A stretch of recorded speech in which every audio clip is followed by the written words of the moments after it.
একবার যেই ঘুইরা তাকাস লাগে ঝাকাস, পদ্মা নদীর ইলিশ খাইয়া রূপখানা কি ঝকঝকে বানাস।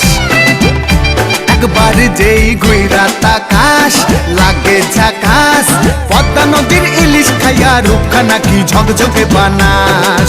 ওলালা হো ওলালা হো ওলালা হু ওলালা হো ওলালা হো ওলালা হু।